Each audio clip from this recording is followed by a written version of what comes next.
लोकसभा में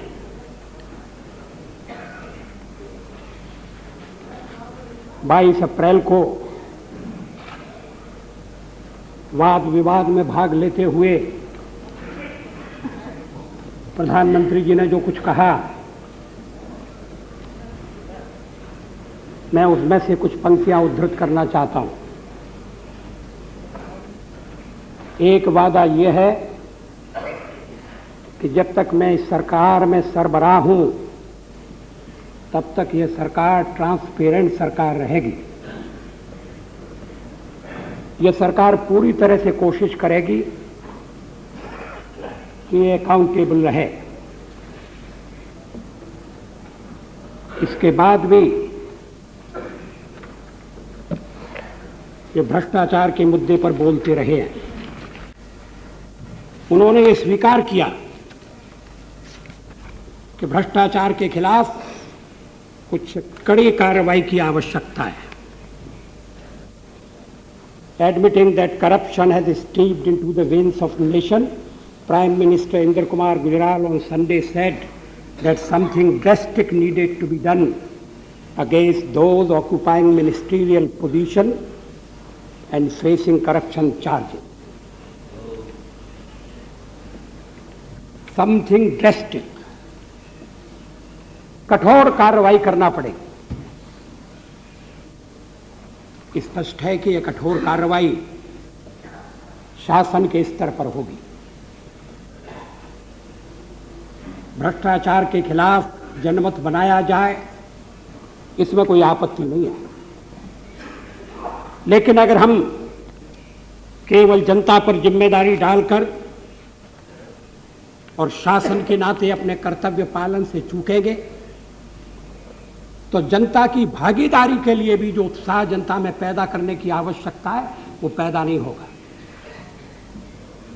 प्रधानमंत्री जी उस बैठक में उपस्थित थे जिसमें देश भर के गण्यमान्य व्यक्ति स्वतंत्रता की 50वीं वर्षगांठ के समारोह की तैयारी के संबंध में एकत्र हुए थे।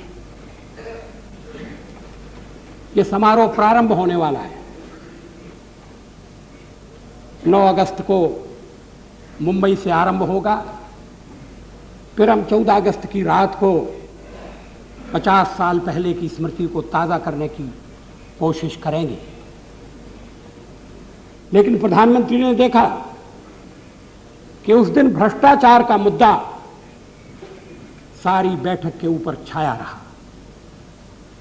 यहां तक कि प्रधानमंत्री को भी भ्रष्टाचार के मुद्दे का अपने प्रारंभिक भाषण में उल्लेख करना पड़ा। उन्होंने कहा कि भ्रष्टाचार के मामले में कुछ करने की जरूरत है। सरकार क्या करना चाहती है, अभी तक इस संबंध में न तो सदन को विश्वास में लिया गया है और न देश के सामने कोई ठोस योजना रखी गई है। अभी हाल के एक भाषण में उन्होंने स्वीकार किया है कि भ्रष्टाचार विकास के मार्ग में भी बाधा पैदा कर रहा है। जनता की गाढ़ी कमाई का पैसा अगर घोटालों में उड़ाया जाएगा और घोटालों का घटाटोप कुछ प्रदेशों में खड़ा होगा तो फिर विकास के लिए धन कहां से आएगा, साधन कहां से आएंगे। उससे भी बढ़कर देश के निर्माण में लोगों को जुटाने के लिए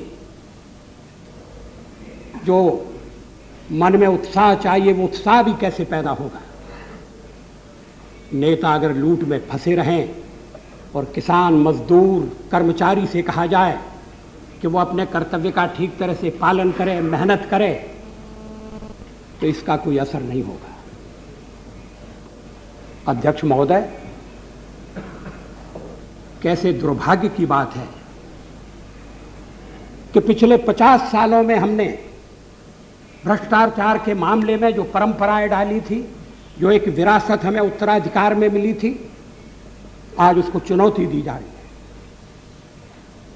वो विरासत ये थी कि अगर सत्ता में बैठे हुए किसी राजनेता के खिलाफ भ्रष्टाचार के आरोप लगे और उन आरोपों को प्रथम दृष्टि में साधारण माना जाए, आगे जांच करना आवश्यक हो, तो फिर ऐसे व्यक्ति के लिए उसका मामला अदालत में भेजने के साथ साथ उस व्यक्ति को अपने ऊंचे पद से हट जाना चाहिए, स्वेच्छा से त्याग पत्र दे देना चाहिए। टीटी कृष्णमाचारी से लेकर और अभी हवाला कांड तक इस परंपरा का पालन हुआ। हवाला कांड में भी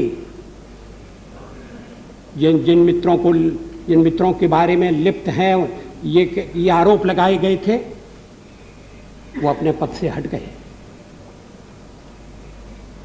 कल कुछ और भी व्यक्ति हटे, जिनमें हमारे बिहार की विधानसभा में विरोधी दल के नेता श्री यशवंत सिन्हा थे। उन्हें त्यागपत्र देने की जरूरत नहीं, वो विरोधी दल के नेता का दायित्व निभा सकते थे, अपने पद पर बने रह सकते थे। लेकिन हमारे मानदंड अलग है। हमने कहा नहीं, आपको भी त्यागपत्र दे देना चाहिए। अडवाणी जी ने कहा कि जब तक हम दोष मुक्त नहीं होंगे हम चुनाव नहीं लड़ेंगे। कल और भी कुछ मित्र दोष मुक्त हुए, लेकिन पहली बार इस परंपरा को, इस विरासत को चुनौती दी जा रही है। बिहार के मुख्यमंत्री कह रहे हैं मैं क्यों इस्तीफा दूं। ये भी कह रहे हैं कि मुझे फांसी पर चढ़ना पसंद है मगर इस्तीफा देना पसंद है। स्वतंत्रता के लिए लोग फांसी पर चढ़ा करते थे।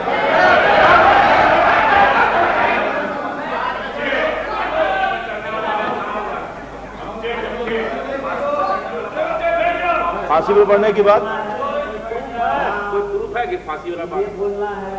आपके जैसे पेपर से चलेगा, आपके जैसे सम्मानित जवाब दे लोग बोलेंगे फांसी वाला बात लगाना है बिना प्रमाण के, तो दूसरी बात इसमें प्रमाण की क्या जरूरत है? फांसी पर चढ़ने का बात कहां से हुआ है? आप कह सकते हैं कि श्री लालू प्रसाद यादव ने इस तरह का भाषण नहीं दिया।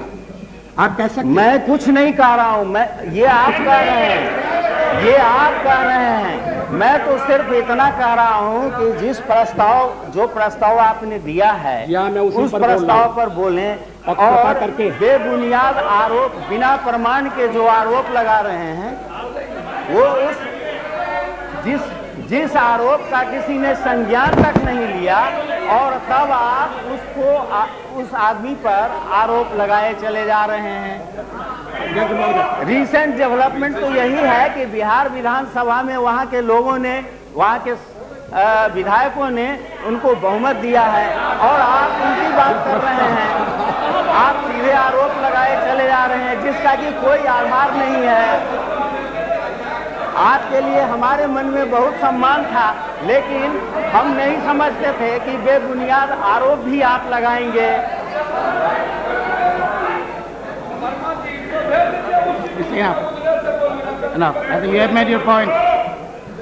अगर आपके पास प्रमाण हो, कहीं भी प्रमाण हो, उस प्रमाण को आप रखें। तो एक बात है, अब मैं प्रमाण पेश करने लगा हूं।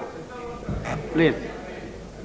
आज पटना की अदालत में श्री लालू प्रसाद यादव और उनके साथी एंटिसिपेटरी बेल के लिए गए थे। उस मामले का फैसला हो गया है। जज ने जो कुछ कहा है उनके निर्णय का एक अंश मैं उद्धृत करना चाहता हूं। इससे बढ़कर प्रमाण और क्या होगा। मैं उद्धृत कर रहा हूं। If the evidence is to be believe,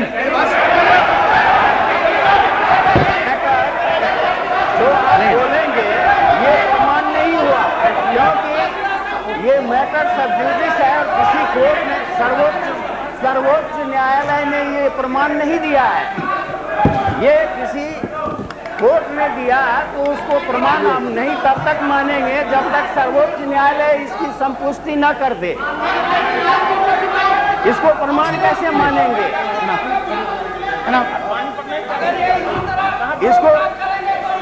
इसको आप अगर प्रमाण मानते रहे तो बहुत लोगों के ऊपर चार्जशीट हुआ है, उसको आप प्रमाण मान लेंगे। जब तक सर्वोच्च न्यायालय उसकी संपुष्टि नहीं करे तब तक वो प्रमाण कैसे हो गया, इसलिए उस पर बहस कैसे की जा सकती है। प्रोफेसर, आई थिंक आप ये बिल्कुल विषय से अलग आप चले जा रहे हैं। I think the leader of the opposition is dealing with full responsibility. He has to authenticate that quotation, and I think he is doing it with full responsibility. I cannot doubt that. Please, have a patience. You will have a chance to reply. इन्होंने जो प्रस्ताव दिया है sir, You will have a chance to reply. प्रस्ताव को पढ़ के सुना दिया जाए। I will give you time sir, to speak. मेरा आपसे निवेदन ये है सर, नहीं। जो माननीय अटल जी ने प्रस्ताव दिया उस प्रस्ताव पर आप जब पढ़ के सुनाइए कि उसमें कहाँ पर स्कैम के बारे में, कहाँ मुख्यमंत्री के बारे में। नियम तो ये कहता है कि सर आप मुख्यमंत्री और किसी गवर्नर के विषय में या मंत्री के विषय में चर्चा नहीं कर सकते हैं, और जो मामला सब जुडिस पर चर्चा नहीं कर सकते। आपने उसको रूल आउट किया सर। ये प्रस्ताव है, ये प्रस्ताव आप पढ़ के सुनाए, Please, प्रस्ताव बनाए। you listen. सर जो प्रस्ताव है सर, जो प्रस्ताव के सामने है, सदन के सामने है सर, उस पर चर्चा करने के लिए कोई आपत्ति नहीं है सर, मगर जो सब्जेक्ट से बाहर कैसे चर्चा कर रहे हैं। रिसेंट डेवलपमेंट तो बिहार में यह है कि पूरा बिहार बाढ़ से ग्रसित है, उस पर चर्चा नहीं करेंगे। 70 आदमी मर रहा है, पूरा बिहार के फसल नष्ट हो गया है, करोड़ों किसान के अरबों रुपए के फसल नुकसान हो गया है। वो सीरियस डेवलपमेंट नहीं है, जिस पर 50 बार चर्चा हो गई, वो सीरियस डेवलपमेंट है। राजनीति से ग्रसित होकर के एक व्यक्ति के पीछे सारे लोग पड़े हुए हैं। आपको पूरा मौका मिल जाएगा, आपको कहने का मौका मिलेगा, आप जवाब दीजिए बाद में। नियम के विपरीत आपको जवाब देने का मैं मौका दे दूंगा। नियमों के अनुकूल बात चले तो एक बात है, और चार्जशीट तो बहुत लोगों पर हुआ है। नियमों को दरकिनार रखते हुए जब बात की जाए तो उसके लिए तो ये संसद नहीं है। दुनिया भर की बातें करने के लिए ये संसद का ये सदन नहीं है। No, nothing is going on record. Please continue. Please. अदालत के फैसले के रूप में मैं जो कुछ उद्धृत कर रहा हूं उसकी जिम्मेदारी ले रहा हूं। ये अदालत के फैसले का एक अंश है, इसके बारे में कोई संदेह नहीं होना चाहिए। इस फैसले से जो नई परिस्थिति पैदा हुई है उससे केंद्र सरकार निपटेगी, वहां के राज्यपाल उस पर विचार करेंगे। लेकिन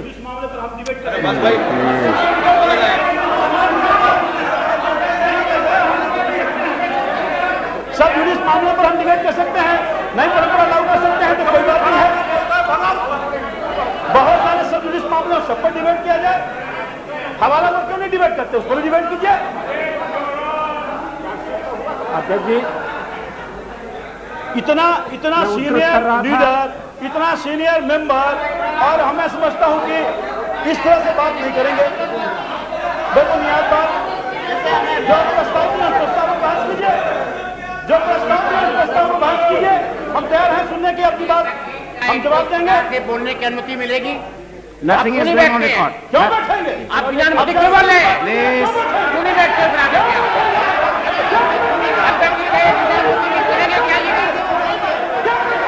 किस प्रकार की बातचीत कर रहे हैं? ये बिहार की विधानसभा नहीं है, आप ये क्या कर रहे हैं? अरे अनुमति मांगिए।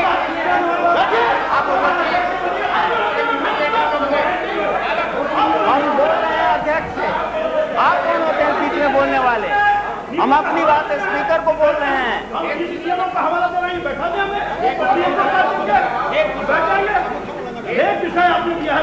Nothing will go on record. I have not permitted you. You will have enough opportunity to reply. I am going to give you a chance to reply. Please don't disturb the proceeding, Professor. You will have chance to reply to all the points. I'll give you chance to reply. You will participate. Yeah. नहीं ऐसा नहीं होता, ऐसा नहीं। तो देखिए, के custodian है सर, और व्यवस्था का मामला मैं उठा रहा हूं, तो उस पर अगर आप सर, ऐसा है कि निश्चित तौर पर जो बातें रखी गई है बिल्कुल भेग है, और उस पर आप विषयांतर किए जा रहे हैं। विषयांतर पर कैसे डिबेट हो सकता है सर? वही आपने जो प्रस्ताव संशोधित प्रस्ताव है उसकी बात करें।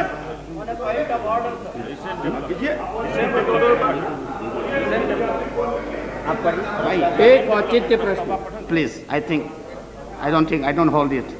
You don't have to argue. I think No, please. You will have a chance to reply to all the points. You note down, listen carefully, you note down, have a pen, with a pencil, and a paper, and then later on you can reply. भ्रष्टाचार की बात नहीं की है. Please. Yes. I have permitted the adjournment motion. We are discussing on adjournment motion. Please listen, have a patience, note down the points. You can reply at a later stage. Sir, हम आपकी बात को मान लिए थे और हम सुनने को तैयार हैं. आप तो हमेशा मेरा बात मानते हैं, अभी बैठ जाइए. बहुत बहुत शुक्रिया. विषयांतर न हो. माननीय अटल जी से निवेदन यह है, पता नहीं कितने साल तक, यही तो विषय है. कितने साल तक आप लोगों को पढ़ाने का काम किया. हम क्या आपको कुछ उपदेश दे सकते हैं? सीनियर में सांसद रहे हैं सर, आपके प्रति पूरा सम्मान है सर. अब विषयांतर होकर के डिबेट कीजिए. राम पेपर जी, उसमें संशोधित प्रस्ताव है सर, उसमें आप सर आप बात करवाइए सर. सुन तो लीजिए, जवाब भी देंगे सर. अध्यक्ष जी, मेरे प्रस्ताव में राजनीतिक भावनाओं से ग्रसित होकर के कोई बात न कही जाए, उसका राजनीतिक लाभ उठाने के लिए राजनीतिक स्वार्थ से ग्रसित हो जाए तो नहीं होना चाहिए. नहीं तो प्रस्ताव पर बात करें. ये विषयांतर नहीं है, ये विषय से संबंधित है. विषय तो रिसेंट डेवलपमेंट है. अध्यक्ष तो महोदय, ये राजनीतिक स्वार्थ से ग्रसित होकर के बहस न करते, ये हम अपेक्षा करते wherever a member, Atal ji जैसे whenever a member, वरिष्ठ नेता से. whenever a member is not right, I am here to warn the member that you are going out of the rules. You don't have to worry about that.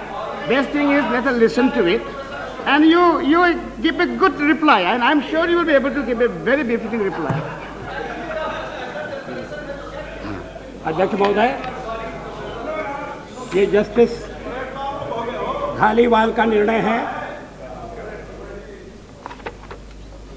जो anticipatory bail petition को अस्वीकृत करते हुए आज दिया गया. मैं उसको उद्धृत कर रहा था, बीच में टोका टोकी हो गई. मैं चाहता हूं रिकॉर्ड ठीक रहे. If the evidence is to be believed prima facie, then it is a clear case of systematic loot of public money over the years, depriving the poor people of their share. Why are you public provoking? money. Therefore, it is a crime against the state. Therefore, the petitioners do not deserve the privilege of anticipatory bail. ये एक लंबी भ्रष्टाचार की कहानी का एक हिस्सा है. हमारे मित्र कह रहे थे कि आप बिहार की परिस्थिति पर बोलिए. मैं बिहार की परिस्थिति पर भी आने वाला हूं, लेकिन क्या भ्रष्टाचार बिहार की परिस्थिति से भिन्न है, अलग है? सवाल एक घोटाले का नहीं है. घोटाले के ऊपर घोटाला, घटाटोप घोटाला, और उससे सरकारी खजाना खाली. विकास के लिए धन नहीं है, प्रगति ठप है, सरकार नाम की चीज नहीं है. पंचायतों के चुनाव नहीं हुए.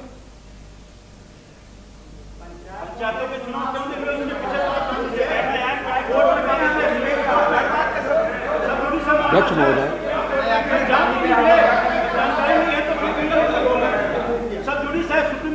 सारा प्रयत्न ये हो रहा है.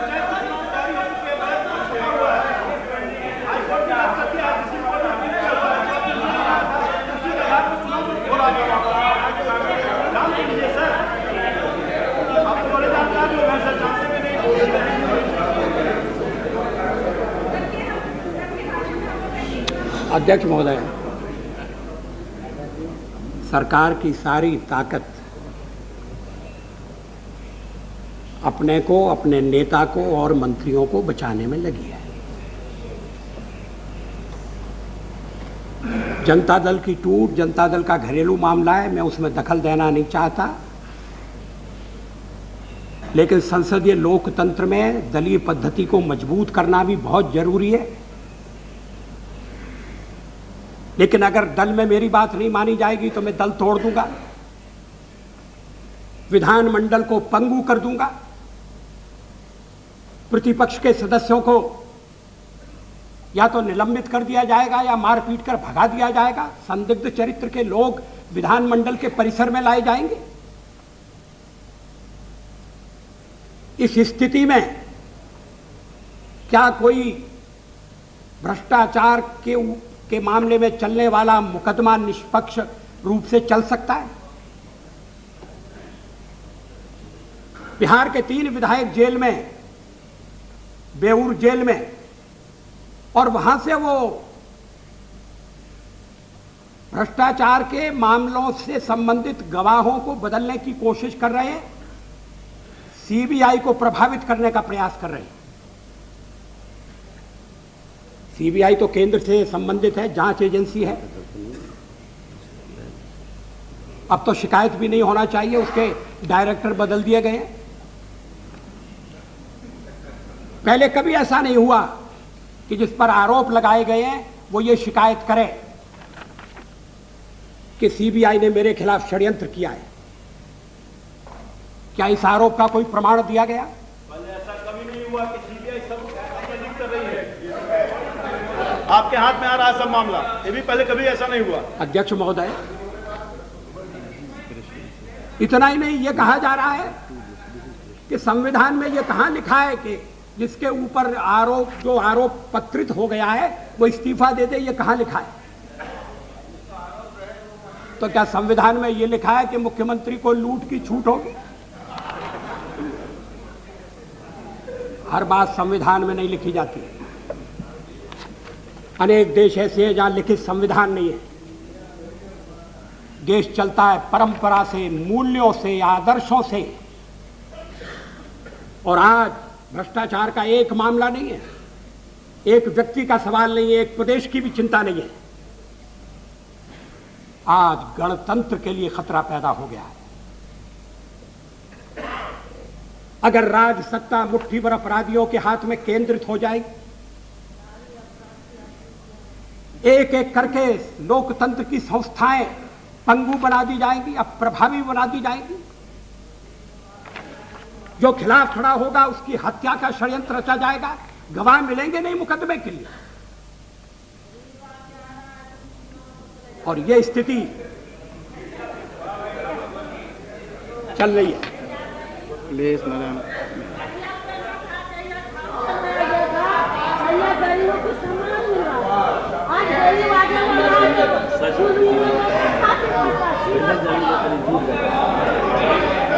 अध्यक्ष महोदय,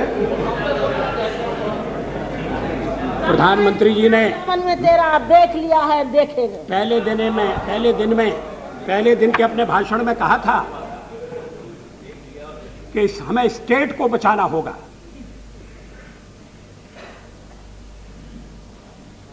देश संविधान से नहीं चलते हैं, देश संविधान में जनता की निष्ठा और जनता के विश्वास से चलते हैं। और आज उस विश्वास को ठेस लगी, आज उस आस्था पर आँच आ रही है। एग्जीक्यूटिव क्या करेगी, क्या करना चाहती है, कौन सी योजना है? यह अदालत का फैसला है, फैसला मेरे अनुकूल है, इसलिए मैं संतुष्ट हूं। लेकिन ये मामले अदालत में जाए, वहां तय हों, ये जरूरी है? क्या ये दल के स्तर पर तय नहीं हो सकते? क्या ये मोर्चे के स्तर पर तय नहीं हो सकते थे? क्या सब मिलकर बिहार के मुख्यमंत्री को प्रेरित नहीं कर सकते थे कि थोड़े दिनों के लिए हट जाओ, आप तो बिल्कुल निर्दोष हैं, दूध के धुले हैं, मुकदमा चलेगा तो आप बिल्कुल उज्जवल होकर सामने आएंगे, थोड़े दिन की बात है, सब्र कर लो, सहन कर लो, इस्तीफा दे दो। किसी का परामर्श काम नहीं आया। शेर भर सतुआ पर सारी जमीन लिखा लो, घर दीवार लिखा लो, यही होते आया है, इसलिए अब ऐसा नहीं होता। अध्यक्ष महोदय, क्या आजादी है बोलने के लिए? आप बोलिएगा तो हम भी बोलेंगे। अभी भी समय है, किसी के अभी भी समय। जो पुराने मित्र हैं, समाजवादी रहे हैं, जो जयप्रकाश और लोहिया के आंदोलन से जुड़े थे वो अभी भी समझाए जाकर सुबह का भूला शाम को घर आ जाए तो भूला हुआ नहीं कहा था, लेकिन हम एक एक विकल्प बंद करते जा रहे हैं और इसकी मुझे चिंता है। पहले भी भ्रष्टाचार के आरोप लगते थे, मुख्यमंत्री उसमें फंसते थे और प्रथम दृष्टि से अगर मामला बनता था तो मुख्यमंत्रियों को त्यागपत्र देने के लिए कहा जाता था, कोई मना नहीं करता था, कोई सड़क पर आने की धमकी नहीं देता था, कोई फांसी पर चढ़ने का ऐलान नहीं करता था।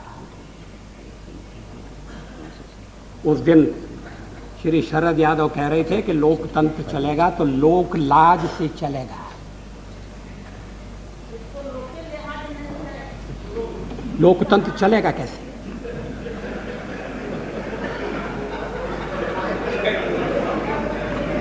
अगर पार्टी फैसला नहीं कर सकती तो फिर एग्जीक्यूटिव को फैसला करना चाहिए। लेकिन यह भावना पड़ रही है कि अदालत पर छोड़ दो, कौन मुसीबत में फंसे, कौन जिम्मेदारी ले। फिर चाहे जो मामला हो, दिल्ली में सरकारी कर्मचारियों के आवंटन का सवाल हो या पर्यावरण की रक्षा का प्रश्न हो या पटना में, अभी पटना की बात हो रही थी, पटना की सरकार ऐसी है जिसे जल भराव की चिंता नहीं है। और आपके महाराष्ट्र में क्या हो रहा है?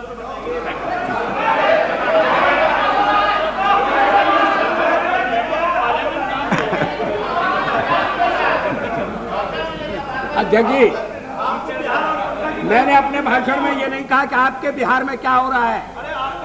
आप अगर महाराष्ट्र को मेरा महाराष्ट्र बना रहे हैं, मुझे बड़ा आनंद है, बड़ी खुशी है।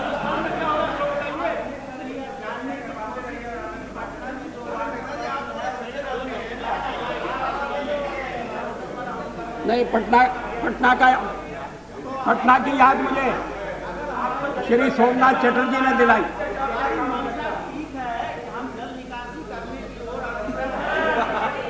वर्षा बरसाने का काम हमारे कुदरत के भीतर नहीं है, हमारे वर्ष में नहीं था। वर्षा तो 20 साल 25 साल 30 साल का रिकॉर्ड तोड़ दिया है वर्षा ने, और वैसे में वाटर लॉगिंग हुआ। हम इसके लिए प्रयास कर रहे हैं कि पानी निकाला जाए, उस पर भी आपको शिकायत है, आश्चर्य है।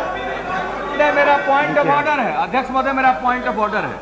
हम लोग आपसे संरक्षण चाहते हैं, हम माननीय श्री अटल बिहारी वाजपेयी की बात सुनना चाहते हैं, हम इस चर्चा में भाग लेना चाहते हैं। क्या बार बार टोका टोकी करके लगातार एक सिलसिला चलता रहेगा और इस पर कोई भाषण नहीं हो पाएगा? हम आपसे संरक्षण चाहते हैं। या तो उनकी बात एक बार सुन लीजिए, अब ये बार बार बोलते चले जा रहे हैं, इसका क्या मतलब? इसका कोई मतलब नहीं है। इसलिए आपका संरक्षण हम लोग जरूर चाहेंगे।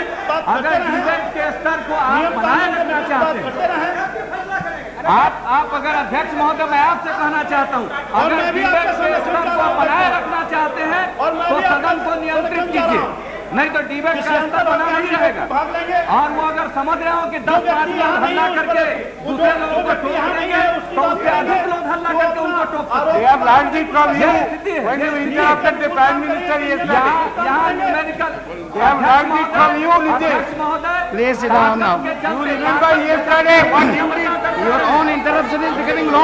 ताकत उनके खिलाफ है और बार बार लोग इस ढंग से अगर ऑब्स्ट्रक्ट करेंगे तो नतीजा इसका अच्छा नहीं होगा। इसलिए आप नियंत्रित करें। I agree with you, Mr. Nitish Kumar. The Prime Minister, yesterday, what you did to the Prime Minister yesterday, they have learned it from you. Do you remember what you did to the Prime Minister yesterday? Today they have learned from your yesterday's behavior. What did you do to the Prime Minister? No. You interrupted and prevented him.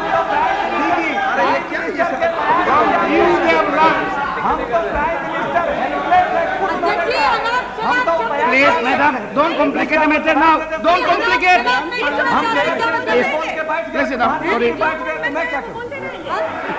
सारी बहस कर ऐसे ही नीचे गिरा रहेगा। Please please. अध्यक्ष महोदय, एक आध बार कदम ठीक है, कदम बार पर बार टोका ठीक टोकी नहीं चलेगी। अध्यक्ष महोदय, आप सदन को नियंत्रित प्लीज नहीं नहीं नहीं, please don't, please no no interruptions now, enough enough enough, let us have enough. मैं कैसे बोल सकता हूँ इस स्थिति में? Please, how can you do like that? No, no, no, no. You can't do like that. Please, now don't complicate.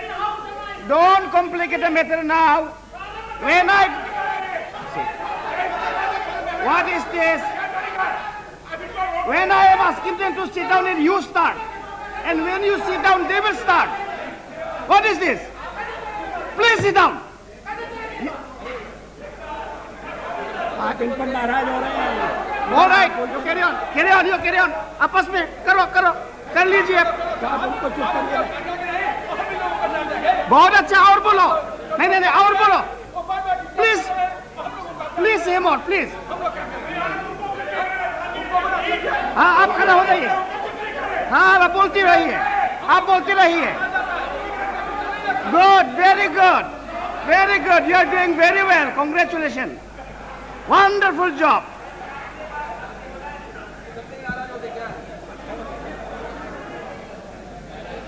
अध्यक्ष महोदय,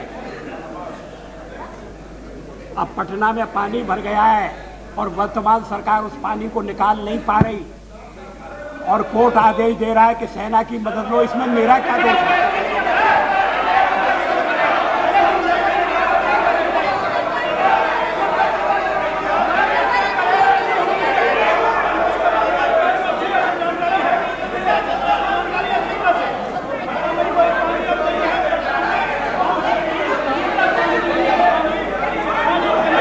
अध्यक्ष महोदय,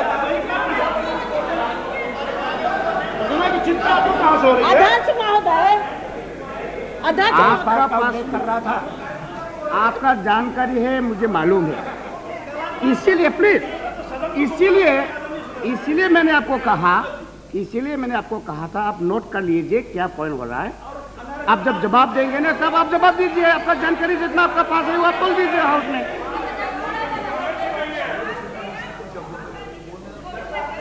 अध्यक्ष महोदय, मैं कह रहा था सदन से कि एग्जीक्यूटिव अगर अपने कर्तव्य का पालन नहीं करेगी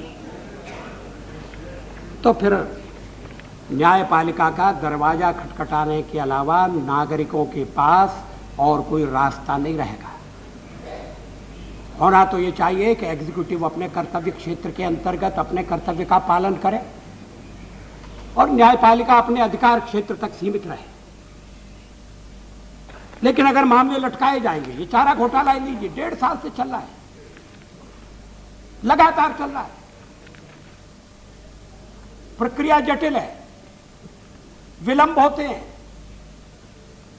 भ्रष्टाचार के मामले कब तक चलेंगे?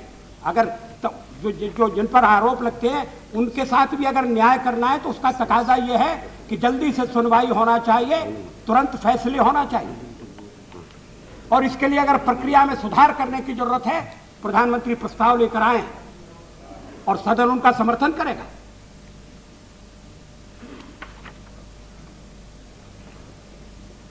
ये जो घोटाला था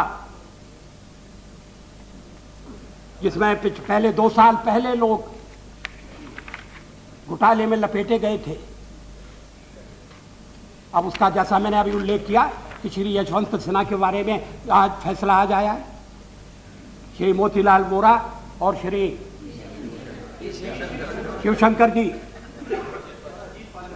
अजीत पांजा, उनको मुक्त कल मुक्त किया गया। ये 2 साल से चल रहा है। चुनाव नहीं लड़ सके, चुनाव खुद लड़ने के बजाय अपनी बीबी को लड़ाया और फिर बाद में वो सीट भी चली गई। वो एक अलग कहानी है, मैं उसमें जाना नहीं चाहता। लेकिन कितने लंबे मामले चलेंगे? दल के स्तर पर तय हो, संयुक्त मोर्चा कोई फैसला नहीं कर सकता। 356 का उपयोग करना है कि नहीं करना? मैंने आपका कॉमन मिनिमम प्रोग्राम देखा, आजकल उसका उल्लेख कम होने लगा है। उस कॉमन मिनिमम प्रोग्राम में ये नहीं लिखा हुआ है कि आर्टिकल 356 विल बी अबॉलिश्ड, ये नहीं लिखा है आपने। जो लिखा है उस पर ईमानदारी से विचार करिए। मैं उद्धृत करना चाहता हूं, On the second track, the United Front government will immediately appoint a high-level committee to review and update the recommendations of the Sarkaria Commission. ये ठीक है। The committee will be requested to also to go into the vital question of devolution of financial powers from the central government to the state governments. ये भी बहुत अच्छी बात है। और आर्टिकल 356 के बारे में जो कहा है वो इस प्रकार है, scope of article 356 of the constitution has been interpreted and circumscribed by recent decisions of the Supreme Court. Article 356 will be amended to reflect these decisions and to prevent the misuse of that article. Misuse को रोकने की बात कही गई है। तो क्या बिहार में अगर बिहार में उसका उपयोग किया जाता या किया जाए तो क्या वो दुरुपयोग होता? आखिर जब कोई रास्ता न हो, बिहार और महाराष्ट्र की तुलना मत करिए। अकेले बिहार में दलितों का जो सामूहिक नरसंहार हुआ है उसके सामने मुंबई की घटना फीकी पड़ जाती है। आप बैठिए।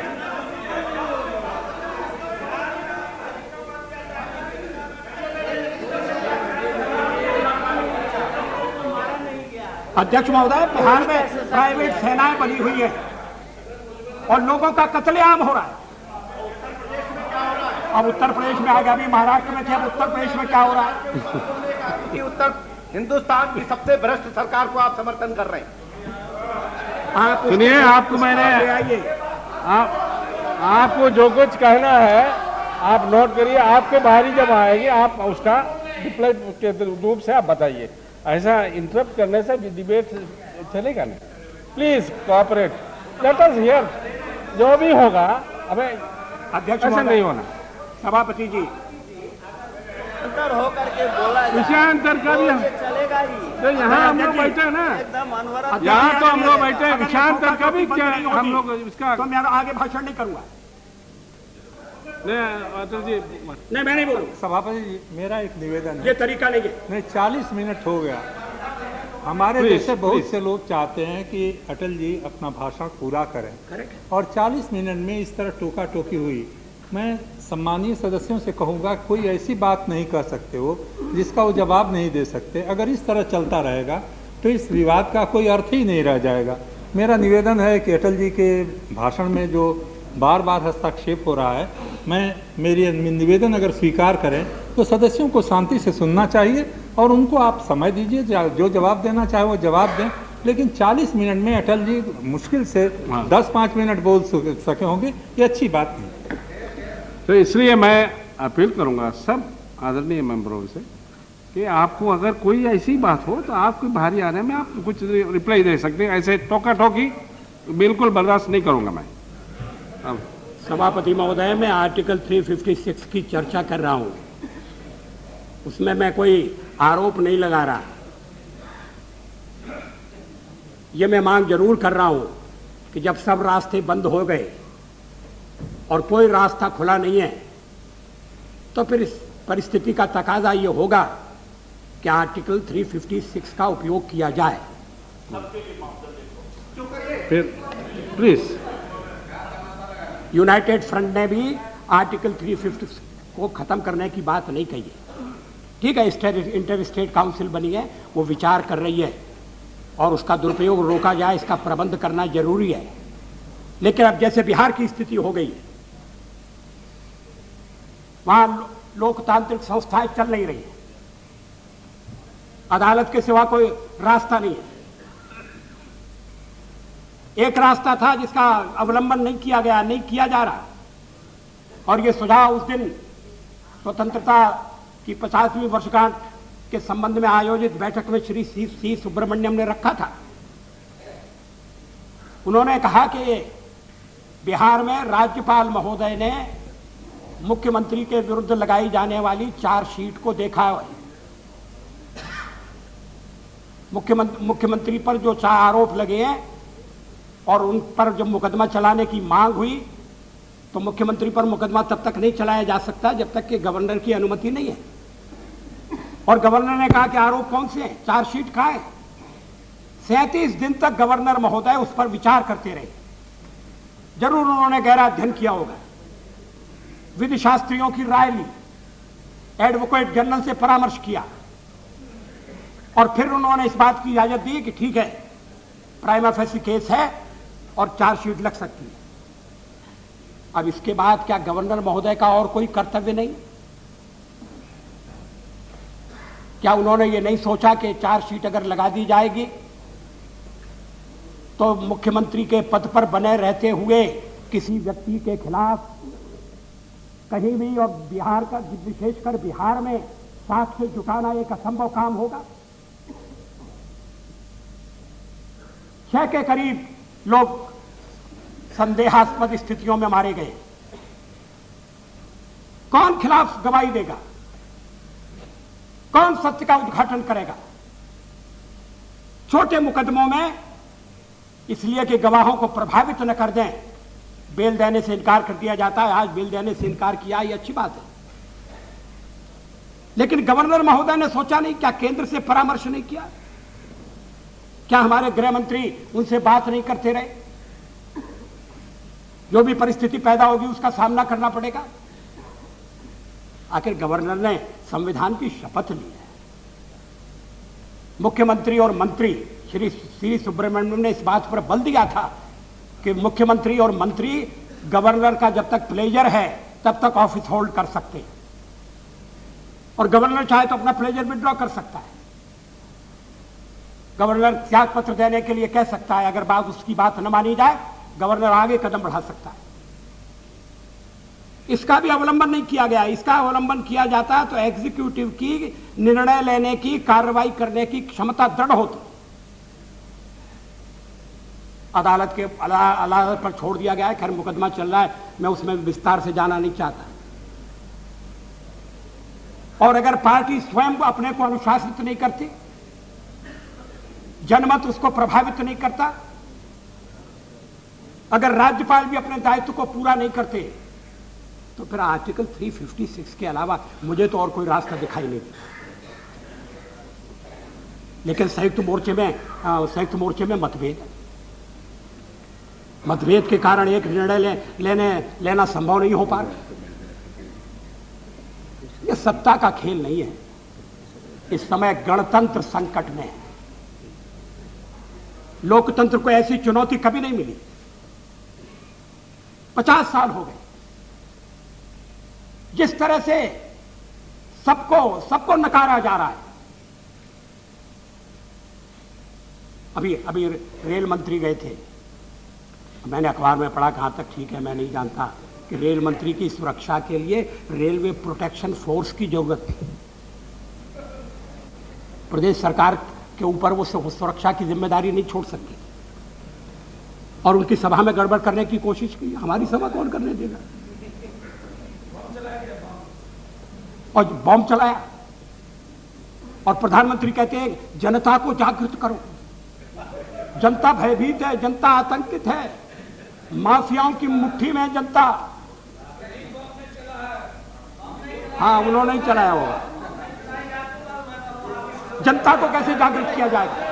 नहीं, नॉट रनिंग का बैठ रही,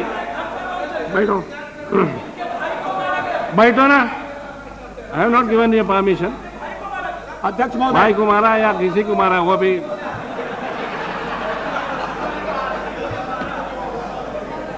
अध्यक्ष महोदय,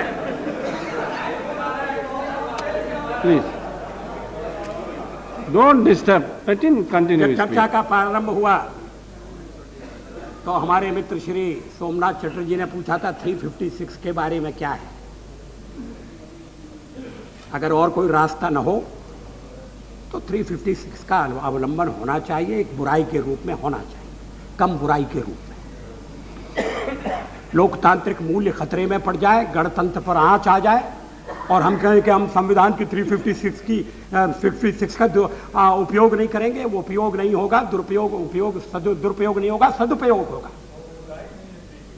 356 में कोई बुराई नहीं है। सेंट्रल गवर्नमेंट, हाँ मैं इस पर आना चाहता हूं। आज जो प्रदेश में परिस्थिति पैदा हो गई है, वो परिस्थिति अगर केंद्र में पैदा हो गई और अगर हम इसी तरह से ढील देंगे और मूल्यों की चिंता नहीं करेंगे और हर चीज अदालत पर छोड़ेंगे, तो किसी दिन ये मौका आने वाला है कि अदालत की तरफ से हमको मिलेगा एक खर्रा कि आप ये कर सकते हैं, आप ये नहीं कर सकते।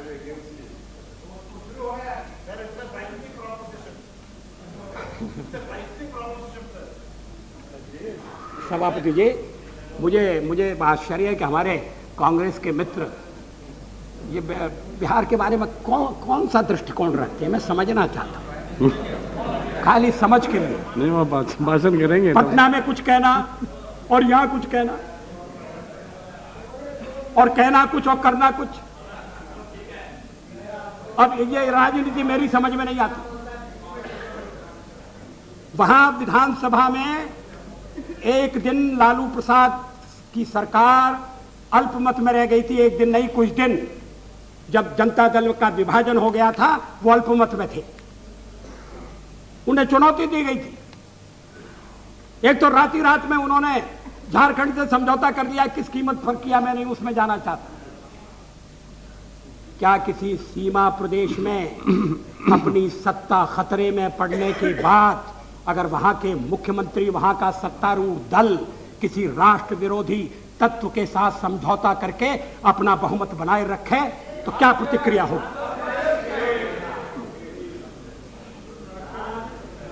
आप प्रत्यक्ष झारखंड के खिलाफ थे तो झारखंड आपने स्वीकार कैसे कर दिया? और कांग्रेस ने कहा हम तटस्थ रहेंगे, रामाय स्वस्ति रावणाय स्वस्ति, हम तटस्थ रहेंगे। और तटस्थता का कारण यह दिया कि हम विधानसभा में भारतीय जनता पार्टी के साथ वोट नहीं कर सकते। ये संप्रदायवादी हैं, कांग्रेस सेक्युलरवादी है। संप्रदायवादियों के साथ वोट करना उन्हें गवारा नहीं है। लेकिन जब देवेगौड़ा की सरकार हटाने का सवाल आया था तो आपने हमारे साथ वोट किया था या नहीं किया था?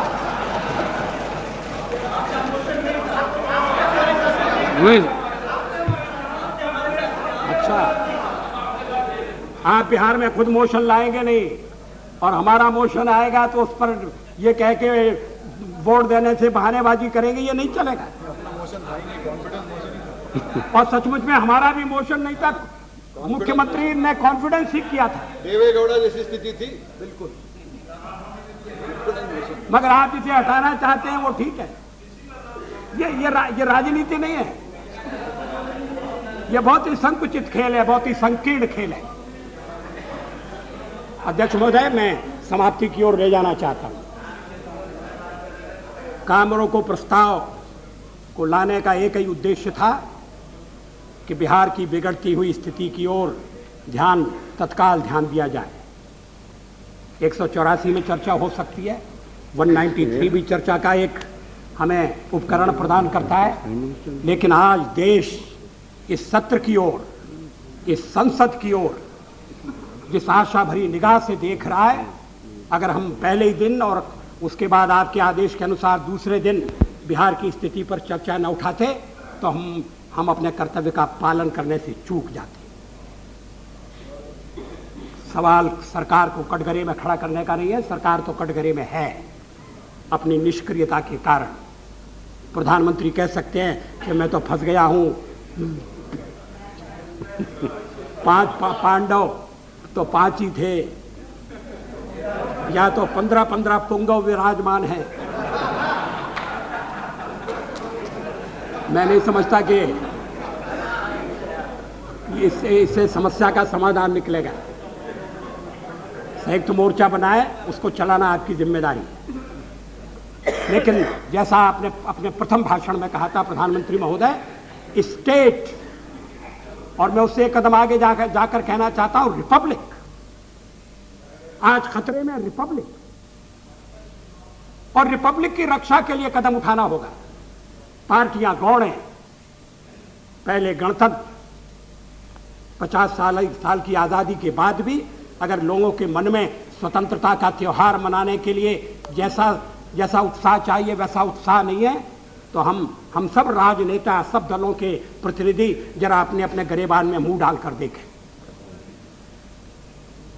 भ्रष्टाचार के खिलाफ एक जिहाद की आवश्यकता है, निर्मम, निरीह। बार बार कहा जाता है किसी कीमत पर समझौता नहीं होगा, किसी कीमत पर हम कंप्रोमाइज नहीं करेंगे, ये कहा जाता है, लेकिन खाली भाषण से संतोष होने वाला नहीं। शब्द के साथ कर्म की युति चाहिए, उक्ति के साथ कृति चाहिए, भाषण के साथ आचरण चाहिए। और इसके लिए जो भी कठोर कदम, प्रधानमंत्री ने कहा कि कठोर कदम उठाना पड़ेंगे। कौन से कदम उठाना चाहते हैं? उनमें विलंब क्यों हो रहा है? ये सदन का सत्र है, थोड़े दिन चलने वाला है। स्वतंत्रता का त्योहार तो हम मनाएंगे, लेकिन अगर हम भविष्य की चिंता नहीं करेंगे तो ये स्वतंत्रता का त्योहार जिस उत्साह से मनाना चाहिए वो उत्साह हम जनता में पैदा नहीं कर सकते। और इसीलिए एक सारे सदन को झकझोरने के लिए मैं अपना काम रोको प्रस्ताव लाया हूं। आपने मुझे अवसर दिया।